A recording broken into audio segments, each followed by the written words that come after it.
Let me first introduce Kendra Brim. Kendra is, first of all, Rising Leader graduate from 2013. I'll get the important things out of the way first. She's a native of Buffalo, New York, and she attended Narden Academy in 2007 before she received a 4-year Division I scholarship to Colgate University, where she majored in political science and minored in African American studies.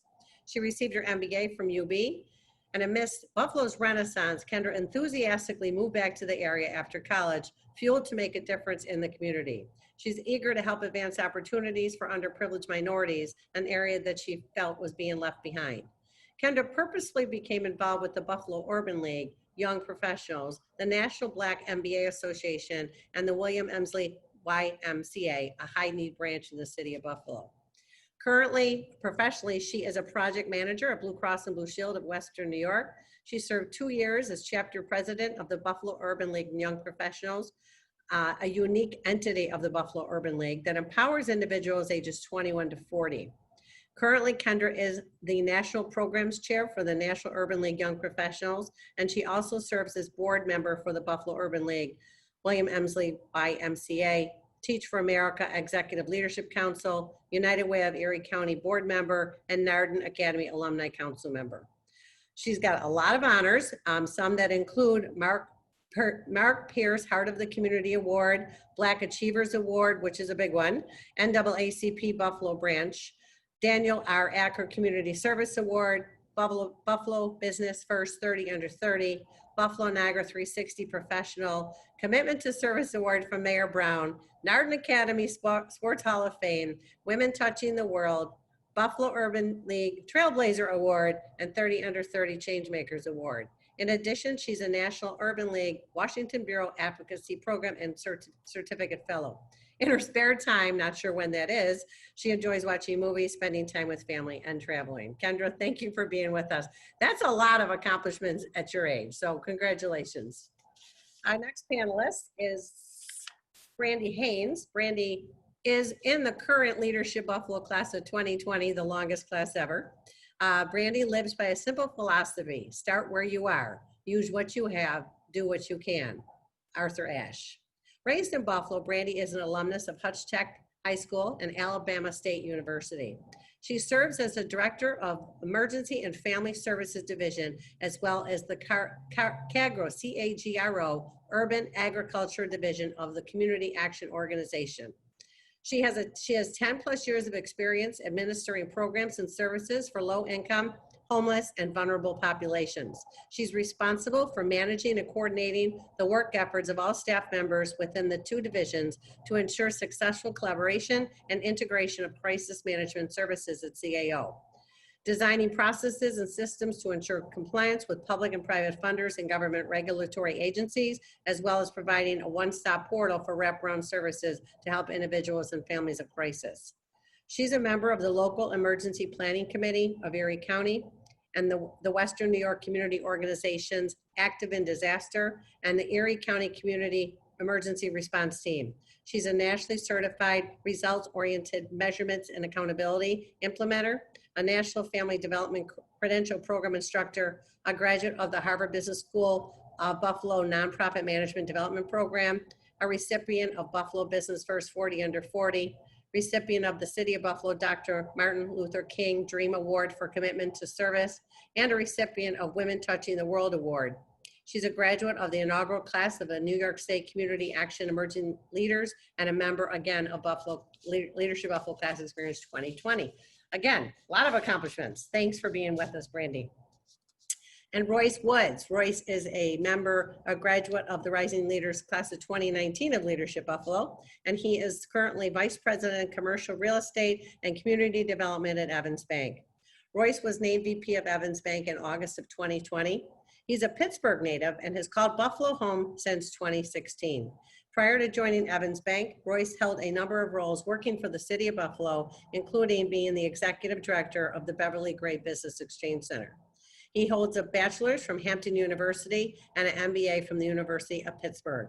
He's very active in the community, serving on the board for Habitat for Humanity and Literacy Western New York. He's the proud father of an adorable 5-year-old son, Noah. Royce, thank you for joining us today. We really appreciate the 3 of you taking your time to be with us. So let's start, Brandi. Kendra, I'm gonna start with you and have you just share some of your personal experiences in your story. And then we're gonna move from you to Royce and then on to Brandi, and then we'll open it up to questions. So take it away. All right, hello everyone, and thank you Leadership Buffalo for having me. It's great to see a lot of familiar faces, as Althea just mentioned, as well as members of the class of 2013, best class ever, of course. And so this conversation I think is very vital for our community, as well as everyone across all age groups, whether a young professional or has been more seasoned in your career. This conversation is definitely needed, so thank you.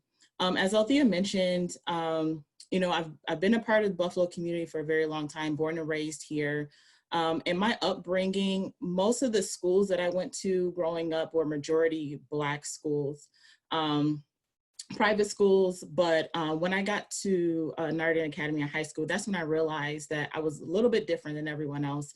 And that, you know, my complexion was different, my experiences have been different. But really weren't called out until I got older. Going through Colgate University has been a great experience. And then leaving there is when I realized that I have a purpose to help eradicate some of the racism, some of the issues, and some of the, and help the underserved populations within the Buffalo community. So just like a lot of people, when I went to college, I said, I'm never coming back to Buffalo. Buffalo is nothing for me. And actually being a part of the Rising Leaders class of 2013 helped me to stay in the city, because that's when Buffalo was really undergoing the renaissance that we're seeing today. I remember standing right in front of the medical campus, and it was literally a big hole, and it was just cranes everywhere. And I remember looking up and people saying, oh, it's going to be a building here and a building there. And I'm like, I don't see it, whatever. But, you know, being a part of that group and being a part of the renaissance of the city helped me stay here and fulfill my purpose. So I am involved in a lot of different things because of the experiences that I experienced as a young Black professional. The first thing is, you know, Althea mentioned that, you know, went to Narden, went to Colgate, and then went to UB for my MBA. One thing about being a young Black professional is that one thing that a lot of people experience is that you feel as if you have to be overeducated just to get sometimes the bare minimum of what your counterparts receive. And that's something that you get taught as a young child growing up. You get taught that you have to be better, but also too, being better will only probably get you half of what your counterparts will get you. And so being a young Black professional, especially here in Western New York, it's no secret that is a very segregated and racist city. You have to be able to make the connections that is needed, as well as always putting your best foot forward, and not saying that anyone else doesn't have to, just saying that you have to be a little bit more aware and conscious of those relationships and what you're doing. So for me, education, of course, is something that everyone needs, but I knew I needed it particularly in order to at least get to the next stage of where I needed to do, what I need to do in my career. So that's the first thing that I realized as I started growing up. The other thing is that for me, talking to you all and talking in different spaces and being in other spaces that I'm in, you know, you're able to say, oh, she's a great person, these are her credentials, all these other items. But as soon as I step away from a particular group, or as soon as I'm just me, I'm going to the grocery store, I'm going to the mall, or whatever the case may be, I just become a Black person.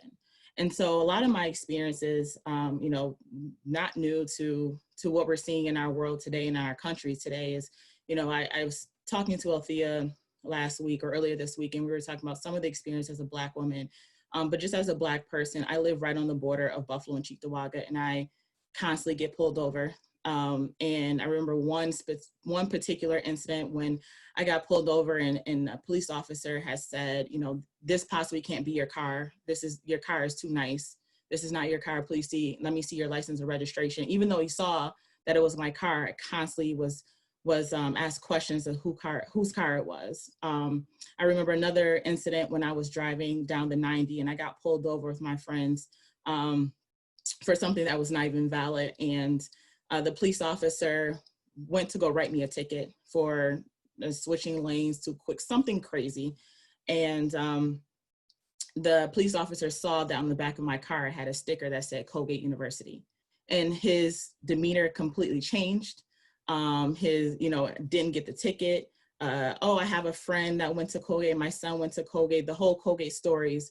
And, one thing for me is that if you see my car, you'll know it's me because I have a Colgate sticker on the back. And that's because it's almost wearing my badge on my sleeve that I'm now a valid person, and that, to treat me with respect, which is something that you shouldn't have to do in this day and age, but it's something that you do in order to protect yourself, especially as a woman, period, no matter what. I don't care if you're, what, as a Black person, but as a woman. So those are some of the experiences that I've had. The last thing I will say is, going back to the professional life, is, one thing that I'm very proud of that we see across the country is something called the Crown Act. The Crown Act was something that has been enacted, and it's been a long time coming. And it's basically where you can't discriminate based off of your hair. And I don't know if anyone's seen the videos in the past year or so where there was a young Black kid who was wrestling, and he had his dreads cut right before one of the wrestling matches. And that's something that's real. That's something, your hair becomes your identity, right? We wouldn't go to the hairdresser or get our hair done if it's not part of your identity. And for me, I love my hair, but I also have to think about what spaces I'm operating in. And that's, depending on what my hair is going to look like.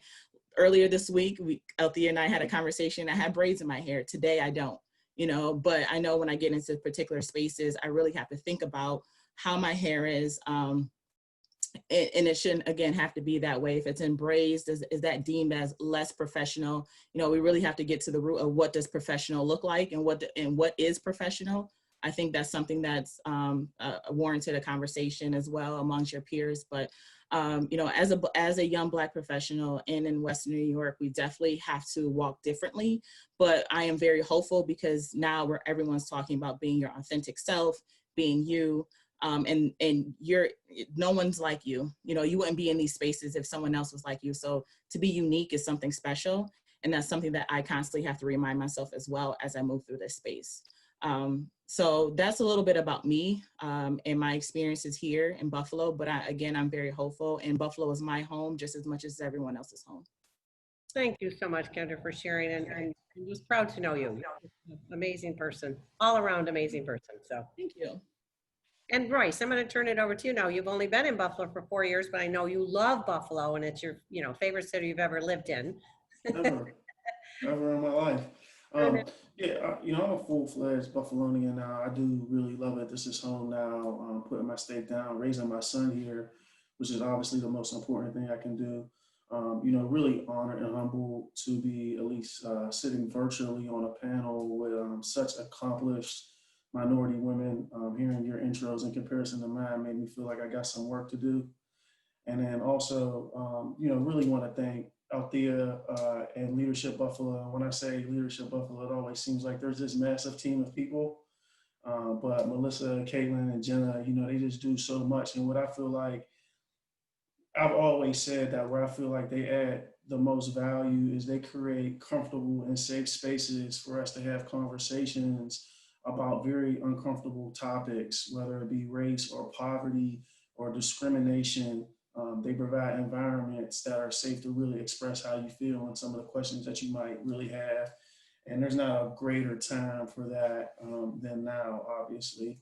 I would really just piggyback on a lot of the things that Kendra said about as a minority professional. I've always operated under the assumption that I have to do 125% in order to maintain with my peers as a result of being a minority and labeled a minority, and being very conscious about my appearance within professional settings. That's something that we have to take into account. I want to start and just say that, this is my experience, and every minority professional experience is different.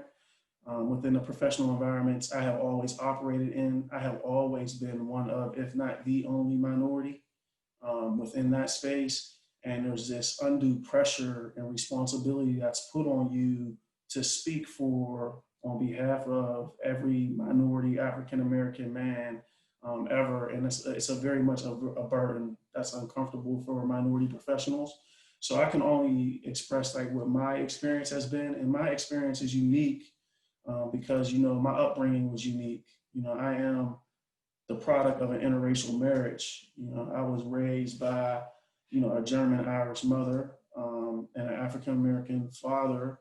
And I was raised in an environment where the white person was the minority in the community, you know, i.e. my mother, you know, was the only Caucasian in our community. And I grew up identifying as African American because that was the community that I was born and raised into. But also, it was very apparent to me early on in my life that that's how the community externally in America viewed me. You know, as I was coming up at school age, you know, I felt very much the racial tension between the white kids and the black kids. And I was very much paired with the black kids. So, you know, I just naturally gravitated towards that community and sympathized with that community as a member of it. And then where I really had to recognize my own privilege was, you know, unlike a large majority of my community, you know, I had massive amount of Black men role models in my life that were able to be an example for me to see how they navigated these racial issues, whether it be, you know, my older brother or my father or my uncle. You know, I was just surrounded by men who were able to show me how to navigate those waters. And what I learned early on in my life and what they taught me was that you adapt. You know, to survive, you adapt to those environments. So, you know, I think that for all of you that are participating on this call that are not a minority or identify as a minority professional from one person to another, I would encourage you that when you come across a minority professional, really take that into consideration. You know, we automatically assume the burden of feeling like we have to do more to stay pace. We automatically assume the burden more than the average individual about softening our approach or softening our appearance so that we don't feed into a lot of the negative stereotypes about, you know, confident, assertive minority professionals, men or women, being labeled as aggressive or angry or mean. A lot of times, you know, we spend more time and effort than a majority of individuals trying to soften that in one way or another, whether it be, you know, the style of our hair, lack of facial hair, our dress. It's just something you have to be very, very conscious of. You know, so as an interracial individual growing up in a world that identified me as Black, it gave me a very interesting perspective because, you know, I had both sides of the family. And, you know, I received prejudice from both sides of the family at times, in both communities at times.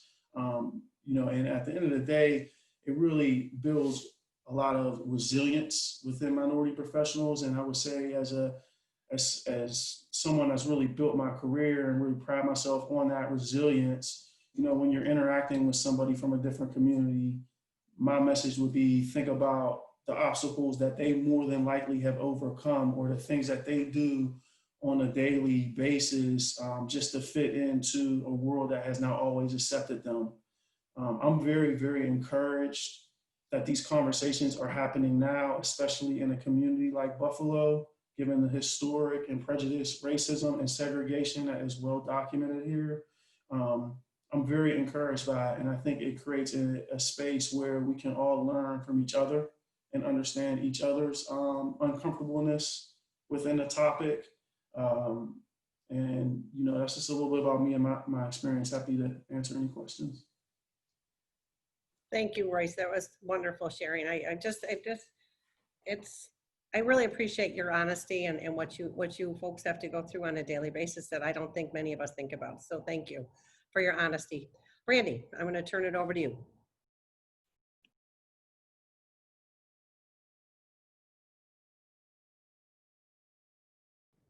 Sorry, I was muted. All right, so yeah, so I was raised in Buffalo. I was born in Birmingham, but raised in Buffalo all my life. I have never really, I always grew up in the inner city. I lived about half my life on the east side and part of my life on the west side.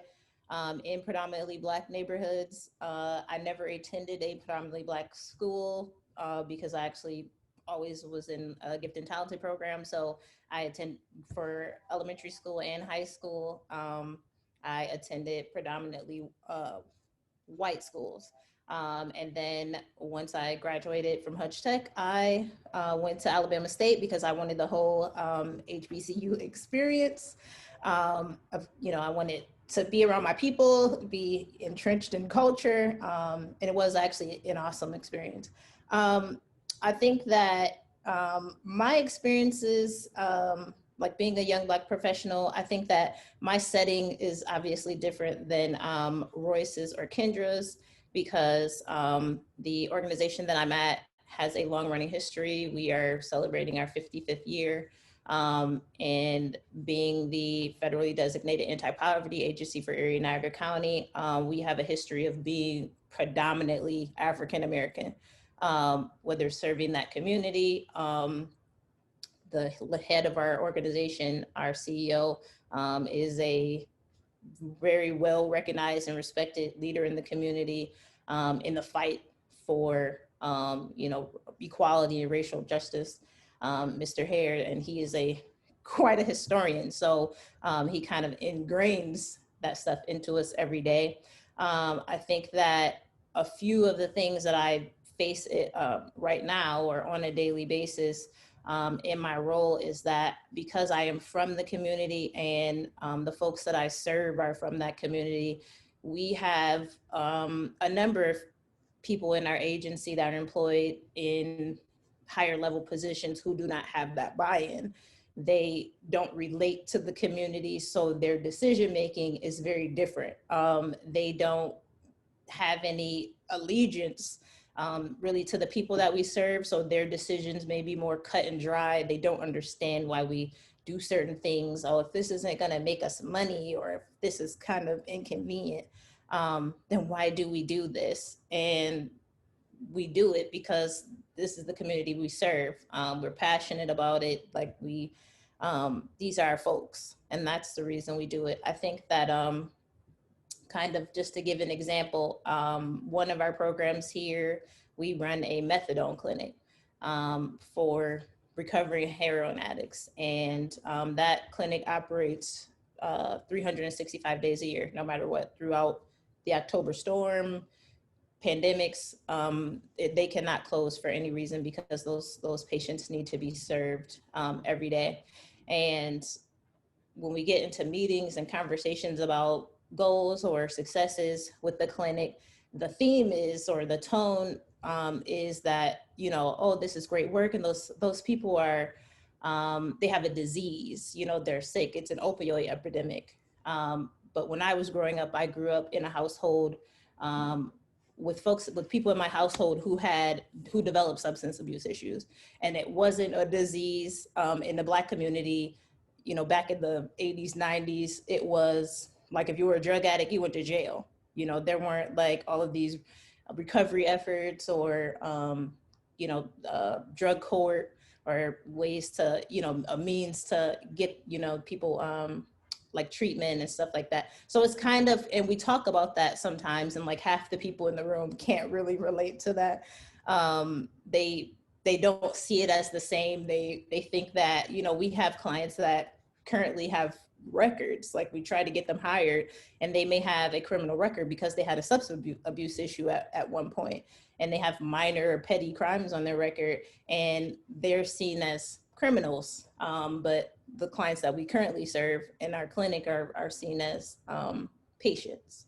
So those are some of the things that we just try to combat every day or navigate through. I think that also in my position, as Kendra talked about and Royce as well, that I have to be a lot of times like going into a meeting or a presentation, I have to be the smartest person in the room, presumably. Like I have to be more prepared than everyone else. I have to be more knowledgeable than everyone else in the room because lots of times as a woman, as a young woman of color, even though I may have the best idea in the room, it may be overlooked or invalidated. And the same idea may come from someone else who is much less knowledgeable than me on a topic. And it's like the greatest thing that certain people in the room have ever heard. It's just, they just invented the light bulb.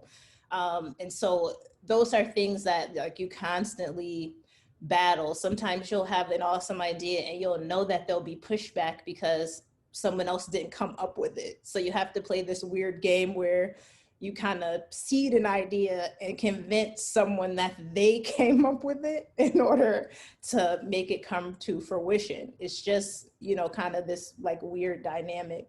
But, you know, you just go through it every day. I think that me personally, I have Althea, you know, and I know Jenna and Caitlin know that I'm like a naturally loud person. I'm very exuberant.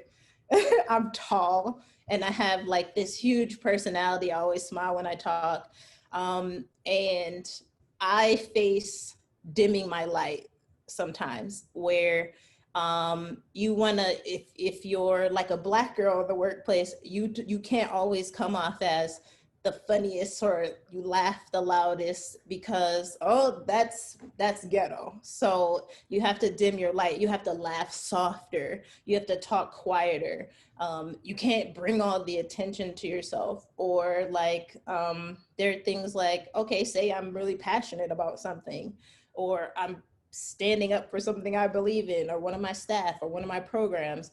And if I'm in a disagreement, like a healthy disagreement with someone, completely professional, I'm sometimes in the position where I'm like, oh, I have to back down, or I have to like shrink myself because I can't come off as the angry Black girl. Even if I'm 100% in the right, I can't raise my voice. I can't talk with my hands. I've got to be like really demure because you don't want to be labeled as such. Or when someone repeats the conversation to another group of people, you were louder, you were more aggressive, you know. So you constantly have to be like conscious and aware of that.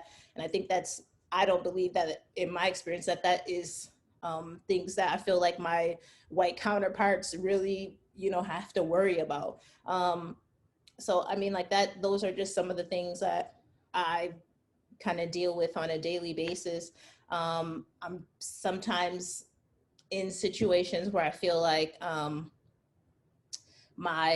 other than like my ideas are maybe not as taken as seriously, you deal with things like, you know, I know we're going to talk about microaggressions, but like sometimes I could be in a meeting and I'll have a more aggressive person of another color interrupting, rolling their eyes, where I'm like, now if I do that back, if I return it back, the tone is going to be very different, or the narrative, you know, it's going to change. So I have to kind of fight my battles, or I have to pick my battles. Like, do I reply back? Do I come back with the same energy? Do I let it go? Are other people picking up on this? You know, I'm trying to read the room. So it can be tricky. I think one other thing is I have an example of sometimes if you're a person of color, people will do things like whether they say it or they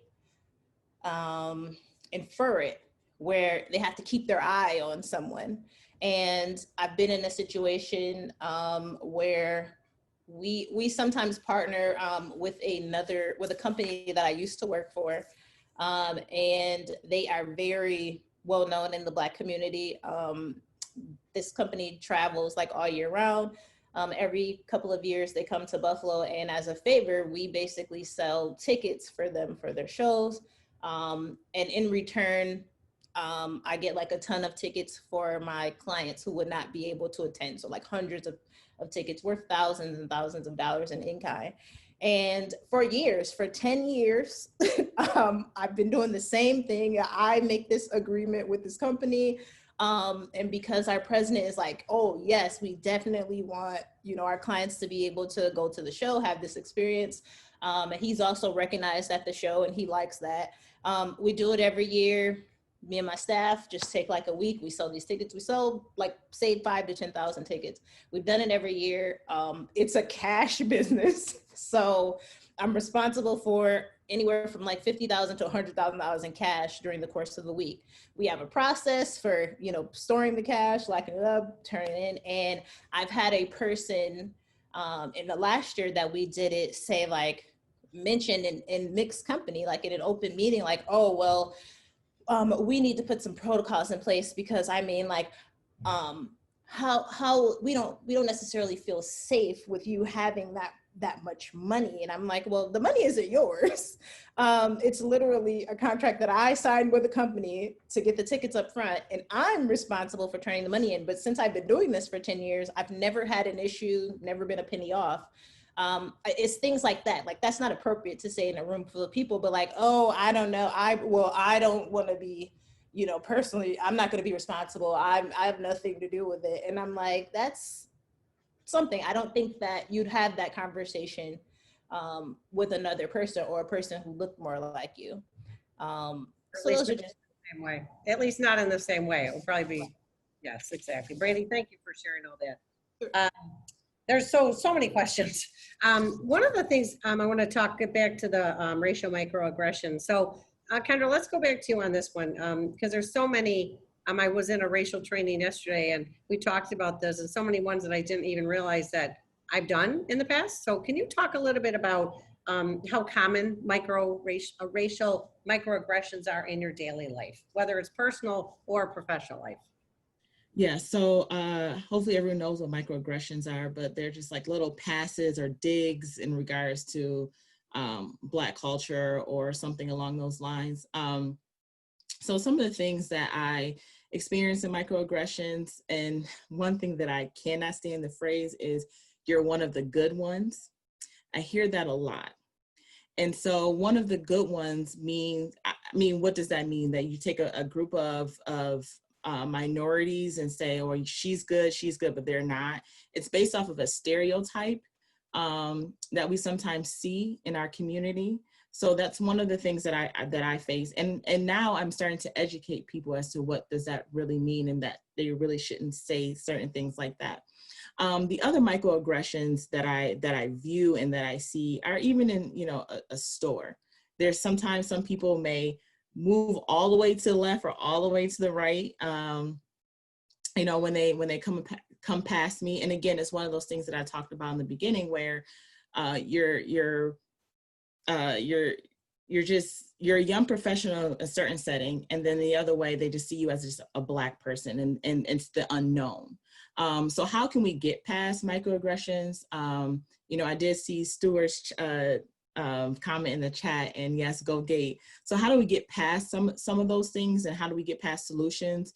Is to have open and honest conversations, because I think that microaggressions come from a place of ignorance, and not ignorance in a bad way, ignorance in just that you don't know, because you don't have conversations with people sometimes that may necessarily don't look like you outside of your your workplace and things like that. So have those open and honest conversations, and don't be afraid to ask questions, and vice versa. If I don't know about a certain culture or a certain race, I'm going to ask those questions. So do the same for me. And if we have those open and honest conversations, a lot of the microaggressions that we experience will definitely be rectified. I'm not saying all of them, but I think that microaggressions are based off of a stereotype that we see in the media. There's a lot of times too, and I don't know if anyone notices this, if we're reading sometimes our local newspaper or listening to our local news channel, they may say so-and-so of the East Side, but you never hear so-and-so of North Buffalo or so-and-so of whatever.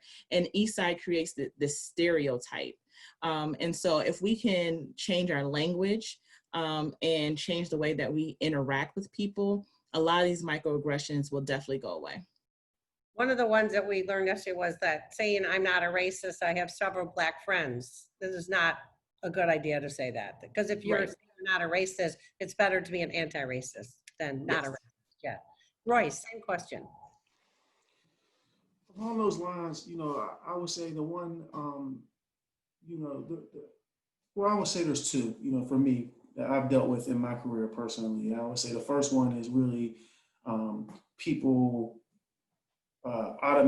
making the assumption and the assertion of just labeling you with the title of trailblazer because you're a minority professional, and not really fully understanding the burden that comes along with those responsibilities. I mean, trust and believe, like, I know I'm a trailblazer. I'm on the first generation college graduates. I also know that I'm the only minority in this room.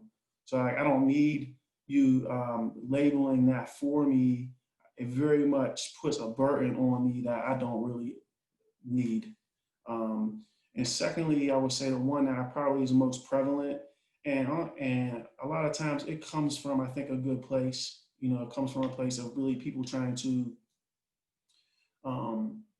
lower the tone, but comments in regards to like being blind to race, or, I don't see race. I want to live in an environment where I don't see race. And the only people that really make those comments to me are non-minority white people within the work environment, because it's just not realistic. You're not, I make the parallel of, gender. As a woman, you walk into a room, you're the only woman in that room. You feel it instantly. And as somebody that's in the majority might not realize if there is or is not a minority in the room because you're the majority. But best believe, as a minority, when you walk into a room, you recognize if there's other people in that room that look like you and sound like you and walk like you, very, very much so. And you identify with that. And by making a comment like that, it tells me you're either not conscious of your surroundings and what's there, or maybe you don't see race because there's no race in the room. The environments that you are in lack diversity. But I would say those are the two that I probably deal with the most frequent. Yeah, that I don't see color. It's like, well, I'm Black, then you're telling me my Black doesn't matter. So I'm a proud Black person. Why not? But you're a proud Black person, and you say I don't see color, then you don't see me. It's just not realistic. Right. Yeah. I mean, race has been the greatest narrative in American history. And as much as we are striving for a community of equality, I very much recognize that it's just unrealistic, and it's not, it's not to think that you're not going to walk into a room and survey a room and feel the pulse of that room. And typically the people that don't do that are, like I said, the people that are in the majority. It's at times insulting to me as a minority to think that, like I said, I would, it's like me telling a woman, like, you don't recognize you're the only female in this room. It would be dismissive of the fact that she is a female and she's in an environment where she's the only female. I would say it's the same. Yeah, good points. Brandi, same question. Microaggressions. I think that, at least for me, I think that professionally, and sometimes, in my personal life, I think I experienced microaggressions in a number of different ways, whether micro assaults, micro insults, micro invalidation. I think like the most common for me, at least in a professional setting, are sometimes like backhanded compliments. Like, after you finish speaking or give a presentation or something, people were like, oh, you're really smart. Like, well, did you assume that I wasn't? Like, it's kind of that type of thing. Sometimes I don't know if people are trying to fit in or they're trying to relate to you on a level, and they kind of, it's not code switching, but it's kind of anti-code switching where they emulate accents or slang that they've seen on TV, like, oh, hey girl. And I'm like, just talk how speak how you regularly speak. You don't need to do that for me. But yeah, they kind of like emulate things that they've seen on TV or they saw in a rap video. And I'm like, yeah, you don't need to do that. But those kind of things, are pretty commonplace. Yeah.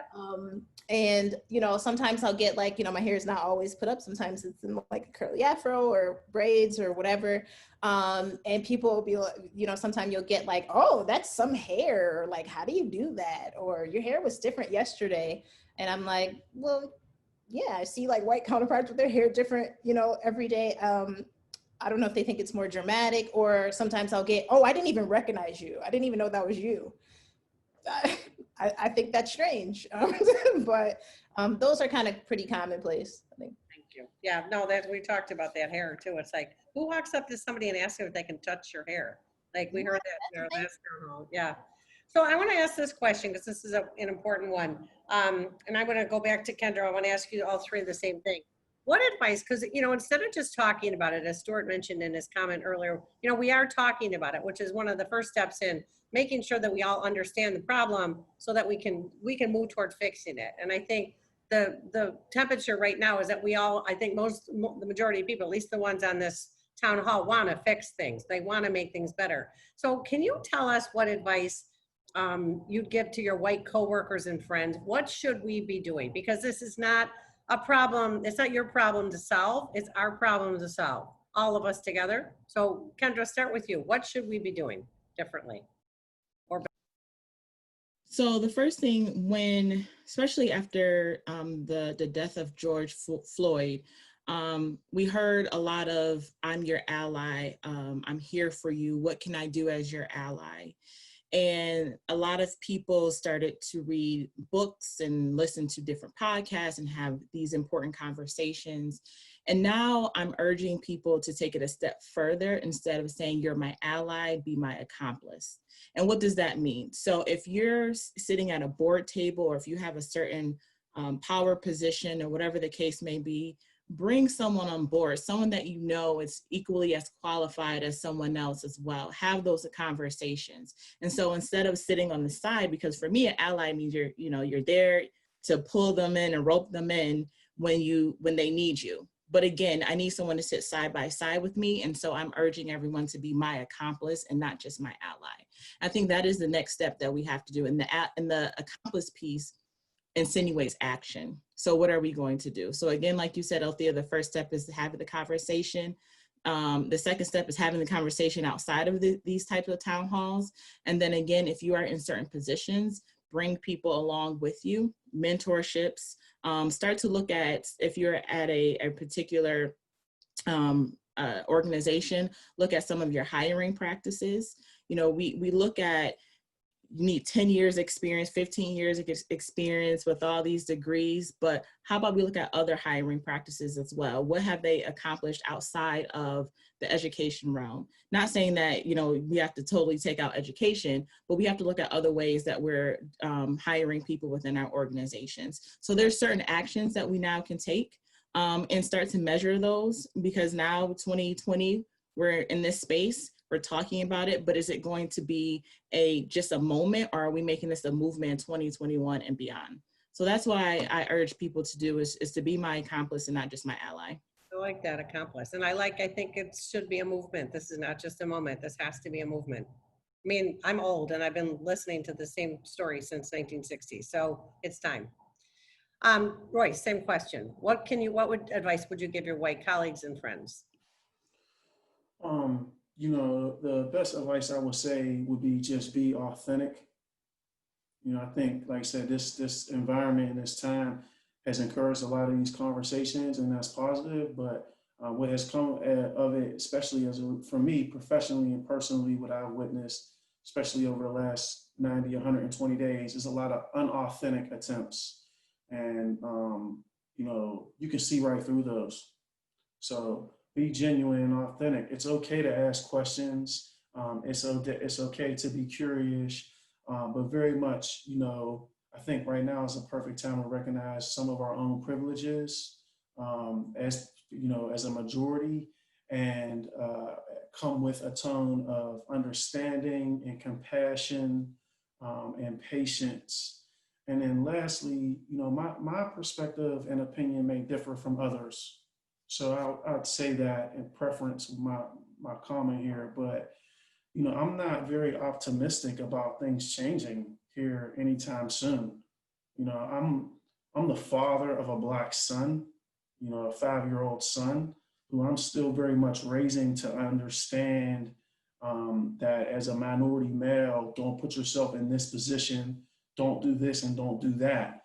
I'm hopeful that over the course of his lifetime, things will continue to improve as they have improved during the course of my lifetime and our parents' lifetime.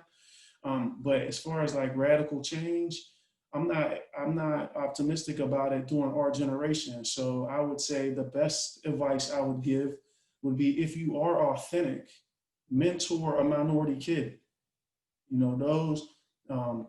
As a young Black male growing up in a Black community, despite the fact that I had half my family was Caucasian, you're very much given a fear of white America, of white men and white women, of their intent, you know, and you can change that by mentoring a young man or a woman that's a minority that comes from a totally different walk of life of you, and learning their experiences and sharing theirs, and really being the change a generation from now is when I'm hoping that my grandchildren will be able to live in a world where in America where there's really true equality. Well, I'm hoping my grandchildren, and that's going to be a little faster than your grandchildren. So I think Hopefully. I'm, you know, I feel a little more positive, a little different than you, because I just think that, you know, being the age I am, I've watched, right now, I see so many young white people fighting alongside their brothers and sisters to change. And I really think that this is a movement, Kendra, as you said, versus a moment. I just feel that it's not just because it's the right thing to do for the moment. I think people are really done and angry. So I think, and it's not just here, Black community, you guys fix this, it's your problem. No, it's our problem. We have to fix this together. So, Brandi, same question. What advice would you give even your classmates, and you have quite a few of them on the thing today? I think I obviously agree with everything that Royce and Kendra said. They gave great examples, great advice. I think my advice would just be, you know, more on a smaller scale. Just, you know, if you're in the workplace, whether you see someone being overlooked, invalidated, you know, treated differently, and you know deep down it's because of the color of their skin or because of their gender, speak up, advocate for that person, or shut down that behavior. I think a lot of times non-people of color recognize that there are wrongdoings happening, but they'll talk themselves out of like getting involved in it or speaking up, or they'll kind of say something later. But I just would ask, like, shut it down in its tracks. You know, if you're in a conversation with someone and it's not appropriate, or you know that someone's being treated differently, you know, advocate and stick up for that person or shut down those situations. Very good point. That's a very good point. You know, I want to get back to something I think Kendra said, you know, become my accomplish or mentor and bring people to the table. So talk a little bit about this. We have time for one more question, I think. How difficult is it finding mentors that look like you in your industry? So Kendra, I'm going to start with you. Again, we'll go round table again with all of you. So in my particular industry at work for healthcare, it's kind of difficult finding people that look like me, but at the same time, you know, they do exist. So one thing that I always say at work is that if I'm in a position where I can bring someone up, or I'm in a position where I can mentor someone, I will. I'm not a part of the C-suite or whatever the case may be, but anyone can be your mentor. So for me, I seek out mentors that don't necessarily always look like me, but also have the same mindset as me. And then also for people who kind of walk the same path as me as well. In the health insurance industry, not many people look like me, but out in the community, a lot of people look like me. If we look at our city of Buffalo and the metropolitan area and as a whole, we're very diverse. There's been great mentors that I've had, one of them being Brenda McDuffie, who just recently retired from the Buffalo Urban League. She has helped me tremendously in terms of mindset, in terms of getting to where I need to be. And that will in turn help me in my workplace.